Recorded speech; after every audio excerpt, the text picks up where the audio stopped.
just hate carrying around baggage, right? You ever go to the airport and you're like trying to drag stuff around? It's like trying to get places and you can't lift things and you're tripping over stuff and bumping into things. I feel like life is like that sometimes. Like we've got baggage that we carry around with us, like anxiety, like hurts, regrets, insecurities, trauma, unmet expectations, those kinds of things. And I don't know about you, but sometimes this stuff it really gets to me. You know, it makes my life a whole lot more complicated than, what it needs to be. And, part of it that's like so frustrating, right, is life was never meant to be this way. We weren't meant to have all this baggage and carry it around with us. God didn't intend for that. When he created humanity, and we read about it in Genesis 1 and 2, things were perfect. Right? We didn't have any fear. We didn't have any anxiety. We didn't have any distrust. We didn't have that stuff. Right? We were free. It was amazing. No baggage. But then enter self, enter Satan, enter sin, and something in us broke. The world broke. Heartache, disease, chaos, injustice, those things all became realities, and this is what we got, right? We got all this baggage, and yes, God is in the process of restoring and making all things new through Jesus, but so often, this is how we live, far too often, with all this stuff, with all of our complex issues, and it just makes us harder for us to find that freedom that God intends for us to live with. It makes it hard for us to focus on helping others find the freedom that God intended for them to live with. And it's just like so often I'm stuck, and it's like, how do we live with all this baggage? How do we get rid of it? How do we deal with it and experience and live in the freedom we were once we enjoyed? Find the joy and meaning we once had. Because all this stuff, this isn't living. This isn't living. In fact, if I can, let me show you. I'm going to get real personal and vulnerable here this morning. Let me show you a piece of baggage that I carry around. I think it's going to stay. Y'all know what this is? No. This is not a drill. This is my baggage. It looks like a drill. You see, when I was living back in Michigan, my dad got me this new bow and arrow. And I needed to build a target for it. And I had this brand new bag target, that was, I can't remember if it was burlap or if it was like plastic, but it was stuffed with a bunch of cloths or wrap, and I had to have a frame on it so I could hang it. And then when I shot my arrows at it, it would stop them from penetrating, and it would be really easy to pull out. And so, back in that day, I didn't have this drill. That's not what I had. I had this like cheap $25 like Black & Decker drill with this like really poor rechargeable battery. And I remember being, out in the yard with some 2x4s and 4x4s, and I'm trying to build this frame for my target to hang on. And it's not working, right? The wood is so weathered and hard that like I put the screw to screw it in, and I'm like, bam, and I jam it into my hand, right? And then I got to find the screw because I lost it, and it's just like over and over again, I'm trying to get these screws into this piece of wood, and the battery is just dying. Like, it won't go in. It's annoying. And I am so frustrated. It's so hot, and I'm sweating, and it's in June, so there's black flies, right? Y'all know what black flies are? I hate black flies. In fact, I think black flies are representative of hell. If I've never told you my definition of hell, it is black flies and mosquitoes and really hot, and you gotta pick blueberries. That's my definition of hell. And you don't get to eat any of the blueberries. You have to give them all to the devil, all right? So that's my so I'm experiencing that in my backyard. I can't get the screws to go in to penetrate the wood. It's hot. Black flies are biting my neck. And finally, I grab the frame. We'll see if that'll balance there. Yeah, that's close to your pedal board there, Ethan. So we'll just move that over a little bit. Better. And I grab the frame, and I'm just like, I'm like, ah! And I just chuck it as far as I can. And oh, did that feel good, right? Oh, yeah, I'm in control. I'm powerful. I showed you. And for a moment, it was like, got that done with. And then I looked over, and there was my neighbor standing in the yard. And I just kind of stuck up my hand and said, "Hi, Mike." And I remember feeling like I didn't handle that well. Things didn't work out the way I had hoped. See, this is not a drill. This is anger. That's what that represents for me. That's what I carry around. It's part of my baggage.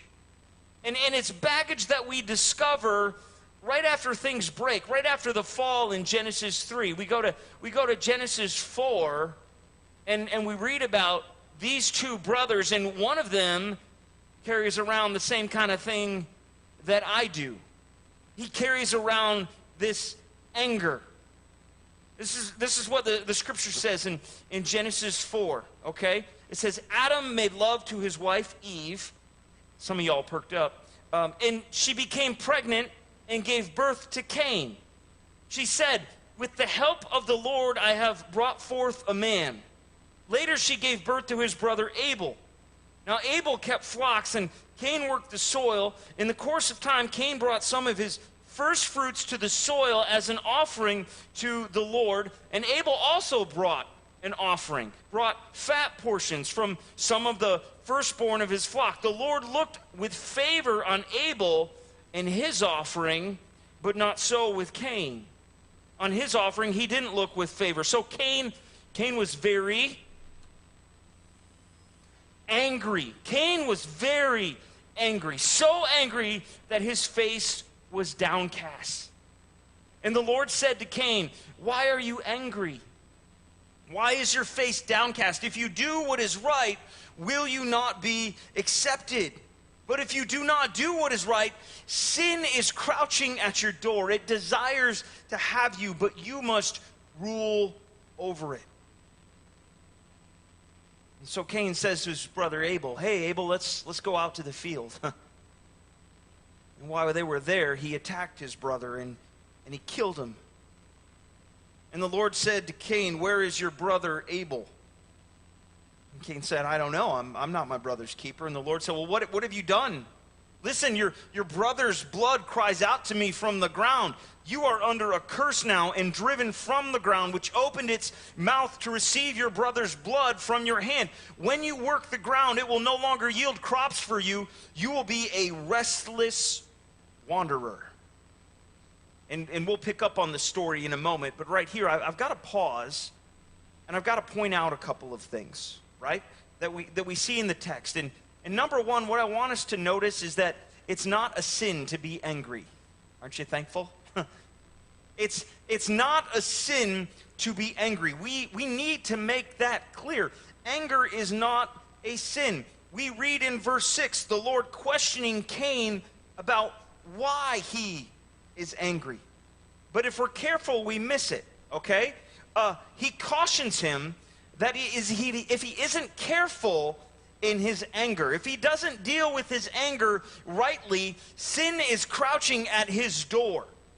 If he's not going to handle his anger well, he's poised to cross a threshold that he's not prepared to cross, that he doesn't want to cross. And the language used for sin here paints this interesting picture, as John Walton describes in his commentary. It's the feminine form of the word alongside the Hebrew word rabatz, which is actually picturesque of this Mesopotamian demon who was said to linger around doorways. So we have this ancient picture of a demon ready to pounce. And that's the language that's being used here. Do you follow me? Living with anger or dragging it around with us in our baggage is not healthy. It can be very dangerous for our souls. It can invite things into our lives that we're not ready to deal with yet. No, sin is not, it's not a sin to be angry. It's not a sin to be angry, but it can be dangerous. And so the question is, how do we deal with our anger? How do we deal with this kind of baggage? And if we go back to the text, although it doesn't show us directly the answer we are looking for, it somewhat shows us indirectly. Remember, it talks about Cain's posture. His face is downcast. He's angry. The way he carries himself portrays that he's upset and he's angry, and it's visible to others around him. You know what that looks like, don't you? You know what it's like when somebody's angry. You can tell when their face is downcast. This is a visible thing. And yet he doesn't even seem to acknowledge it.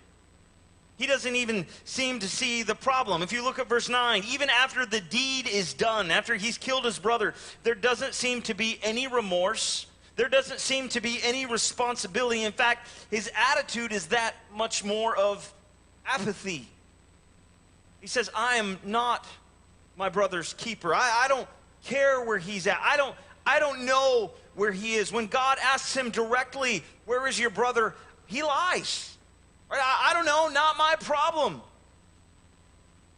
Truth being here, sometimes we find ourselves just like Cain. And we don't want to acknowledge reality. We don't want to acknowledge the anger that's in our life. We don't want to talk about our feelings, what we've done, or how we've treated others, because often it's a symptom of something much, much deeper. See, you and I, we can handle being angry. Angry is easy. Anger sometimes helps us feel powerful or helps us feel in control. It gives us a sense of security. It's an easy mask to wear, a mask that hides the things we don't really want people to see. Yeah, we can handle being angry and people perceiving us being angry, but we can't handle them knowing why we're angry. We can't handle them knowing we are hurting. We can't handle them knowing that we are jealous. We can't handle them knowing that we are feeling shameful or alone. Anger is just way easier. According to Harvard Medical School in 2012, nearly two-thirds of adolescents had experienced some form of anger that led them to destroying property or committing acts of violence. Maybe they were throwing chairs or punching lockers or, chucking frames for bow and arrow targets. I mean, it outwardly expressed itself. They damaged something. They physically hurt someone. It explained how this anger is on the rise within the U.S. A study found that 1 in 12 people meet the criteria for what is called intermittent explosive disorder, right? Shortened by the letters IED. In other words, those folks have grown up, and now we have these people walking around who have all this anger inside, and they're ready to explode. We're on the threshold. They're on the threshold. Sin is crouching at their door, and some of us are them. And so listen, if you're like me, and anger is in your baggage, here's one of the ways that Scripture seems to imply that we can deal with it. And it's the opposite of what we see with Cain. Instead of masking our feelings, instead of hiding whatever it is that we're dealing with, we do the opposite and acknowledge our feelings. We're honest with each other.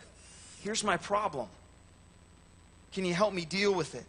We talk about them. We don't deflect or hide or become apathetic. Instead, we take ownership and we invite others into the conversation. It's interesting. Scripture says, confess your sins to each other, your selfishness, your hurt, your pain, where you come short. Confess those things to each other so that you can be healed. And the very first person I like to invite into the conversation when I'm feeling that way is God. To find a spot by myself and just confess reality to him. God, I'm angry. I'm mad. I'm hurting. I'm jealous. I'm frustrating. I know I shouldn't be feeling this way, but God, I am. And what I find is that it's often in those moments where God tends to reposition things or help me focus on what the problem really is. And often I am the problem. That anger is released and I discover I am the problem. My heart attitude is the problem. Other times, after praying, I'll have to get help from another follower of Jesus who will listen and help me process, give godly insight, and pray for me. That's honestly a great reason to be part of a prayer group or a connection group, because people in those spaces can provide some of those outlets. But the point is, when it comes to anger, we can't deal with it like Cain and just suppress it and not ignore it and acknowledge it and hope it'll go away. Otherwise, at some point, like Cain, it's going to come out. And it's going to hurt the people in our lives, which often ends up being those closest to us. And so we need to acknowledge our feelings if we're going to deal with the anger or the baggage in our lives. That's a really simple step that we can take. Cain didn't take it. Don't be like Cain. You look at something else with me here in verse 5. There's something else that we see in this story that helps us discover how to deal with our baggage of anger. And verse 5 tells us that although the Lord looked with favor on Abel in his offering, he did not look with favor on Cain in his offering. And my friends, there's a lot of discussion that I encounter, and people often ask me, what did Cain do wrong? What was the problem here? And I know there's a lot of conversation about this. Some people have made the argument that Abel's offering was acceptable because, it was that of an animal, like we read about in the book of Leviticus. It was a sheep or some of the firstborn of his flock. The scripture makes note of that. While when it speaks of Cain's offering, it's not an animal. It's vegetables or fruits from like his trees or plants. The argument being Abel, gave his best, like Cain didn't. It was just some of the first things. But whether that's true or not, the point is Cain didn't do what was right. Maybe it was an internal thing. Maybe his heart just wasn't right before God. We don't know. The scripture doesn't tell us exactly, but what we do know is that it wasn't right. He didn't do what was right, but his brother did. And siblings, that just makes you angry. Right? That just makes you upset. And when God confronted him about his anger, when he confronted him about it, instead of making things right, instead of realigning his life or offering what was acceptable or right before God, he decided to just get rid of the competition. Right? The problem isn't me. The problem is him. The problem is them. The problem is somebody. Verse 8 says he invited his brother to go out into the field with him, and then he attacked and killed him. And friends, when I read this, it suggests to me that Cain had time to think about what he was going to do. I've read commentators that suggest this was just a rash act of violence, that Cain just responded. He didn't give it any thought to it. But when I observe the text, I see God warning him, saying, Cain, you need to think about this, right? Don't let anger overcome you. You've got to rule over it. And he invites him out to the field, to a space where nobody's around to witness what is going on. It makes me think that he had at least a little bit of time to figure out how things were going to go down, to figure out how to get rid of his brother, which suggests that this anger consumed him. Like mentioned earlier, his face was downcast. His anger was outwardly visible to the point where God questions him, and instead of realigning, he doubles down. Whatever, I'm going to do it anyway. You know, God even questions him. And in his mercy says, Cain, this isn't the way to go about things. And instead of choosing to do the right thing, he again tries to solve the problem his own way. And my friends, when we try to solve problems our own way over God's way, in the long run, our way always ends up bad. It just does. In the short term, anger might, seem like the easier way to go. But often it costs us more than we're willing to give. Right? Look at the text. Look at the results of Cain's anger. The anger that he carried with him. It resulted in him becoming a wanderer. Like the ground was cursed as a result of the fall. In Genesis 3, Cain gets like almost a double portion. Not only does he have to work harder, but God says it's not going to produce for you anymore. The vegetables that you've been producing and the trees that have been growing and all these things, it's not going to go that way anymore. Cain, you're going to have to be a scavenger.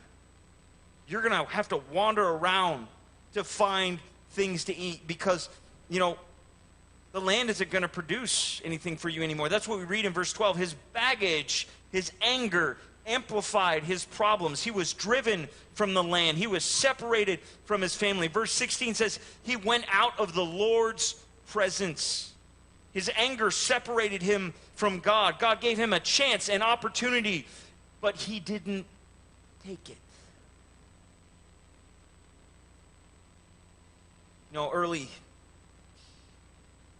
Early on in our marriage, I'm so glad you came in, Ashley. Didn't plan for you being here when I was putting this together. But early on in our marriage, I remember Ashley and I would get into arguments. I know you all don't do that.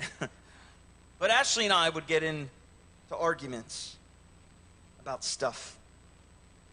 And we would get angry and upset with each other, not even, sure what some of the problems used to be, just probably little things. And I remember being so angry one time. I remember her being angry one time. I shaved my head, and she didn't talk to me for 3 days. I'll never forget that. But I remember being so angry with her one time. And I started talking to the Lord about it. I said, God, how do I make this right? I don't like to feel this way. How do I go about it? Because I wanted to fix it, but at the same time, I didn't know how. Because of the way I'm wired, I'm a fixer. I'm like, hey, let's just go attack the problem and deal with it. Ashley's not that way. Ashley has to sit and think and process and deal with the emotions. And I'm like a bull in the china shop, man. I just go in there. I'm more like a microwave, and Ashley tends to be more like a crock pot. And so, she's angry with me, and I want to fix it, and I don't know how to deal with it, and she's still working through it, and because I got to do something, I just remember I started doing the dishes because I thought that would be helpful. I figured that's constructive. That's a way I can serve her. That's a way I can show love. And although I can't fix the situation, I can at least work on and try to fix me and show love. Even though we might still disagree, even though we might still be upset with each other. And as I look at the text here, it seems that's the antithesis of what Cain does. Instead of Cain thinking, how can I be constructive? How can I help things move forward? In his anger, he chooses to focus on it. And then not only does he kill his brother, but damages the relationships with his family, brings hurt upon his own life, when instead what should have happened, or what could have happened if he had chosen just to do something right. Just figure out something right to do. Because often that's the reality with our anger. isn't it? We act on it. We don't make wise decisions in the midst of our emotion. But what if, unlike Cain, instead of dwelling on that anger and focusing on it and amplifying it, we learn to recognize it and then stop and ask ourselves, what's the next right thing that I can do? Right? Well, what's the next constructive thing that I can do? I know I'm angry. I know I'm unhappy with this situation or outcome or this individual. But what right next step can I take even though I'm upset? Could we choose to do the next right thing? Apparently, that's a Disney song. I didn't even know. Frozen 2 fans, there you go. You know, could we do that? In our upsetness, could we just take a next right step? Even though we don't know how to fix or solve the situation or change the way we feel, is there a next right step that we could take? Again, maybe that looks like prayer. I always think prayer is the next right step. I mean, every time something goes wrong, prayer is the next right step. Or maybe it looks like getting into God's Word. That's the next. Or maybe it looks like going to church or small group. I find it interesting how often when I'm upset and I go to small group or I go to church or I take time to pray, God uses somebody to speak into my life. I'm like, how did you know that? What's going on here? Some of y'all have talked to me. Was that message for me? I don't know. It's the Holy Spirit at work. He speaks to me in those times and in those places where I'm willing to just do the next right thing. And maybe that next right thing is removing yourself from a situation for a while. Maybe it is going for a walk or taking a drive or cooling down a bit before doing something rash. But as I look at the text, it seems to me that there would have been an entirely different outcome between Cain and Abel if Cain would have focused on what was right instead of what was wrong. That's God's word. That's what God says. Verse 7, if you do what is right, will you not be accepted? That's God's words. My friends, what is right for you today? Not according to your own standards, not according to what you think, but according to what God thinks. According to God's standards. What is right for you today? What step in your family life, in your workplace environment or school or relationships can you take to do the next right thing? Are there things or people you are upset with, right? I notice some of y'all are sitting over here and some of y'all are sitting over here. Maybe that was intentional. Maybe there's somebody in our church family that, man, there's some hurt there. There's some anger. There's some jealousy that's got to be dealt with. Can I encourage us? Don't dwell on it. Shift our focus. Get our focus off our pain and off our hurt and think about the next right step. Think about how you can serve that individual. I find often when I'm angry with somebody, if I serve them, it's humbling and it changes my perspective. How can we do that with each other in our families and different places? Something we can tangibly do to help move the relationship forward in a way that elevates each other and honors the Lord. Sometimes that's where we got to go. Often it is. Look at verse 13. Because here, this is interesting. The deed is done. And God has told Cain what's going to result from his anger. He's going to be driven from his presence, driven from the land. He's going to have to wander and find food now because the ground won't produce for him. And what I want us to notice is when Cain gets this news, when he sees the complications that his anger has caused, this is his response in verse 13. See what sticks out to you. Cain said to the Lord, my punishment is more than I can bear. Today you are driving me from the land, and I will be hidden from your presence. I will be a restless wanderer on the earth, and whoever finds me will kill me. Did you pick up on it there? Did you figure that out?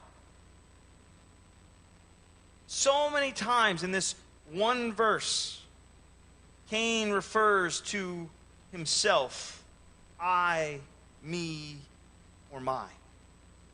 Literally, he's just killed his brother. And all he can think about is me, me, me, me, me. Poor me. How can I possibly bear the weight of this punishment? It's more than I can bear, which helps us understand that so often the issue of anger is me. Right? It is me. It's a self-focused thing. But as we've seen already, unchecked anger doesn't just affect us. Right? The baggage that we carry around, the anger that we carry around doesn't just affect us, but it's also destructive to the people around us. Look at the text. Cain hurts Abel. Cain physically kills Abel. Abel's not around anymore. He's dead. He hurts his brother. I can't imagine the grief of his parents, Adam and Eve, because they didn't just lose one son. They lost two. His anger hurt his brother. His anger hurt his parents. And now they're hurting. And God loves Cain. He warned Cain about his anger. And even though Cain's punishment is severe, God in his grace puts a mark on him in verse 15, so no one will harm him or kill him because he still loves Cain. Cain hurt God. And if you're carrying around baggage today, whether it's anger or something else, here's the truth I want us to learn with all of our baggage, and that is God still loves you. God still loves us. He wants us to be free of our baggage. He wants us to be free of our anger. Wherever you're at, God still loves you. But in order to find that freedom, unlike Cain, we have to listen. We got to acknowledge what we're dealing with, and we got to say, Lord, help me. We got to come to him in humility. We got to get the focus off us and off our anger and think about his love for us.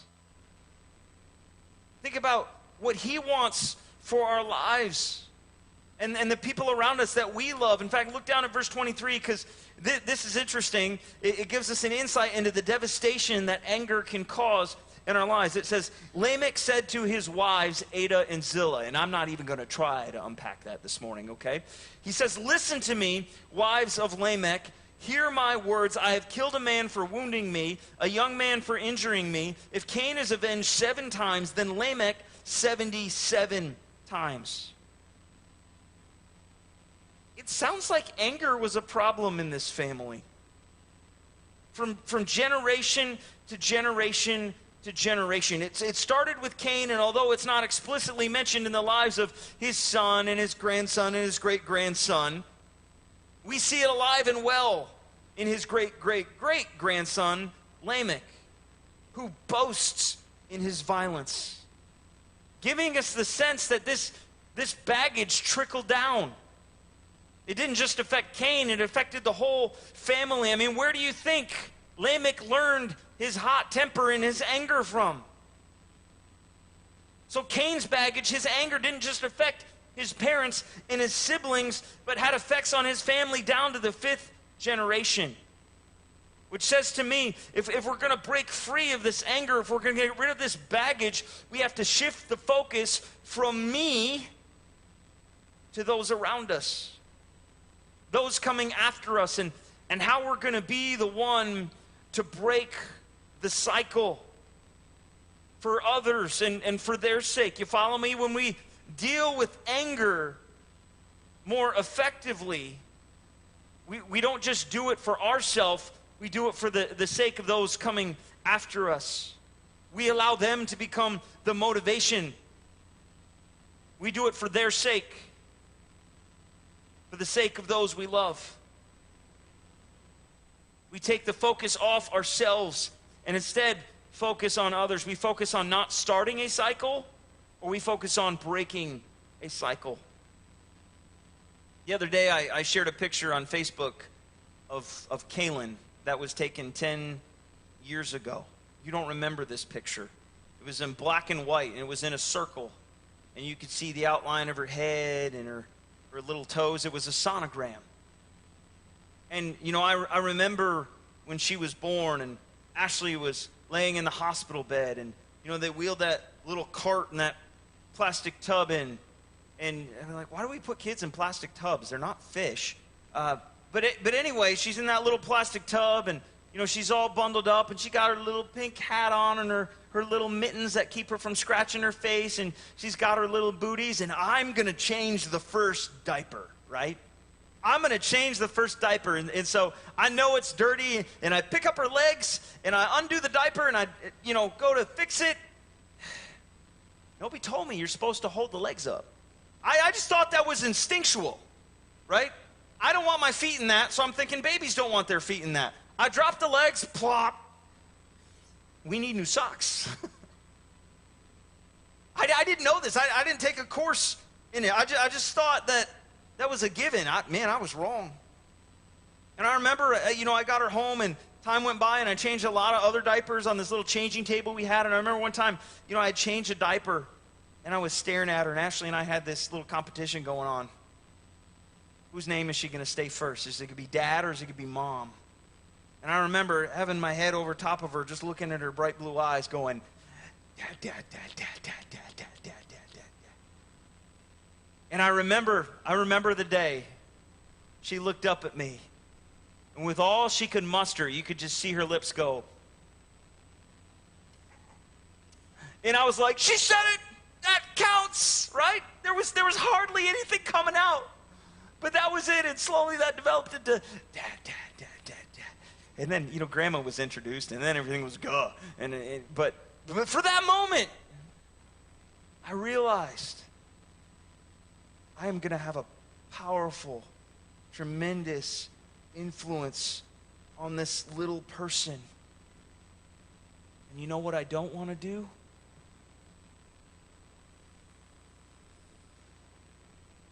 I don't want to pass my baggage on to her. I don't want her to have to carry around the stuff that I'm dealing with. With God's help, I want to break the cycle. I don't want to be angry. I don't want you to be angry. But guess what? You're going to get angry. You're going to get upset. Somebody's going to hurt your feelings. Somebody's going to do something. And anger is easy. So we're going to get angry. The question we have to ask ourselves is, how are we going to deal with it? Because how we deal with our anger is going to affect the people around us.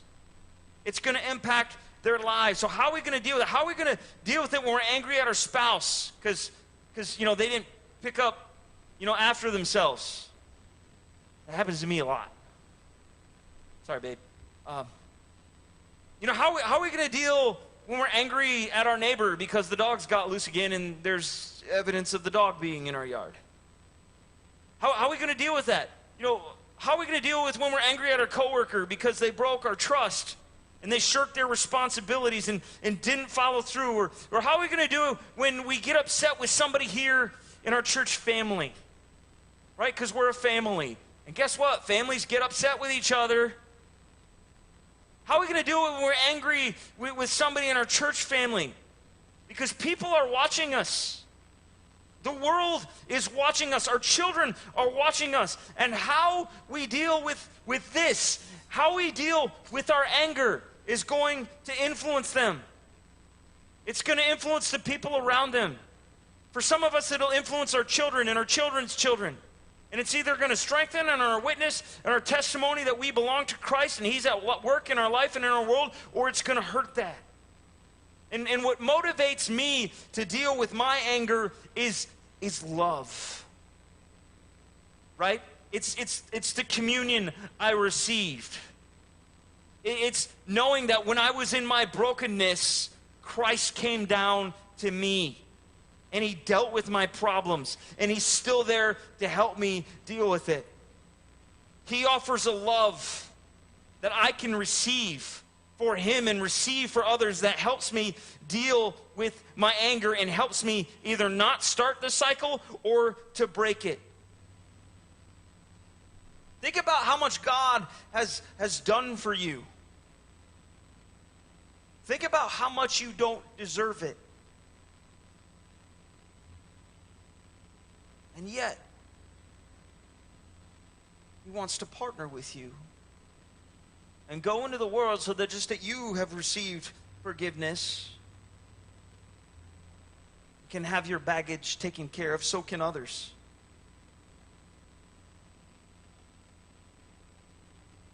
And your anger and my anger, we need to learn to shift the focus before we cross a threshold that we can't uncross. In a moment, we're gonna sing a song. And as we sing, I want us to think about the words. And I want you to ask yourself, is there an area of my life that I need to work on? Has somebody hurt me? Am I jealous of somebody? Do I feel lonely? Is there a situation in my life that I'm not happy about, and I'm frustrated, and I'm angry? Are we dealing with that in a healthy way? Are we realigning ourselves with God? Are we confessing that struggle that we're having and surrounding ourselves with people that can help? Listen, if you ask, God will help you. He will. The words of Jesus say this very clearly. We have not because we ask not. God can help you deal with your baggage. But we have to be willing to listen and to respond. And you know, some of us on the flip side, maybe we're not someone who deals with this as much. And you know, maybe our baggage is somewhere else. But we know people who carry this. The question for us is, how are you going to be a present in their life instead of avoiding them? How are you going to pray for them? How are you going to serve them even when they're not very kind? Even when they're upset with you for silly things? Are you going to come alongside them? Are you going to pray for them? Are you going to help them in the name of Jesus? Because I don't want us to be carrying this stuff around. I want us to be effective for the kingdom. I want us to have healthy marriages. I want us to have healthy relationships. God wants us to experience that. But in order to have that, we've got to deal with this stuff. We've got to deal with our anger. Would you stand with me for prayer? And listen, I always think, you know, this place, which I like to call an altar, is a special place. It postures ourselves. And so as we sing and we pray, if you feel like coming forward for whatever reason, maybe it's not anger. Maybe it's like you just need a touch from God. Maybe you just want to hear His voice. Whatever it is, I want to invite you to come and just spend some time in His presence.